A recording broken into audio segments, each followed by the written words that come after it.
क्या आपको पता है एक सेल साइकिल को कंप्लीट होने में जो 95% टाइम होता है वह इंटरफेज में जाता है। आज हम इंटरफेज के सारे डाउट क्लियर करने वाले हैं, जैसे कि सिंथेसिस ऑफ हिस्टोन कहाँ पे होता है, सिंथेसिस ऑफ ट्यूबलिन प्रोटीन कहाँ से होता है। ये एक डायग्राम से सारी चीज़ें क्लियर होने वाली है। हम सबसे पहले इंटरफेज का देखेंगे जीवन फेज। जीवन फेज में होता है cell continuously grow, synthesis of DNA polymerase enzyme यहीं पे होता है ताकि इस फेज में डीएनए का रिप्लिकेशन हो सके। लॉन्गेस्ट फेज ऑफ इंटरफेज होता है ये। आरएनए और प्रोटीन मेनली यहीं पे सिंथेसाइज होते हैं और most of the cell organelle यहीं पे डुप्लीकेट भी होते हैं। उसके बाद हम आते हैं एस फेज में। यहाँ पे जो क्रोमोसोम है वो मोनोइड फॉर्मेट में होता है।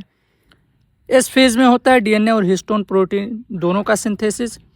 क्रोमोसोम जो होता है उसका नंबर सेम रहता है, लेकिन डीएनए कंटेंट जो होता है अगर मैं उसे सी से कहूँ यानी 2C अगर इनिशियल है तो इस फेज में 4C हो जाता है। डीएनए कंटेंट यहाँ पे डबल हो जाता है। न्यूक्लियोलस एंड सेंट्रियोल डुप्लीकेट होते हैं। सेंट्रियोल जो है वो साइटोप्लाज्म में डुप्लीकेट होता है।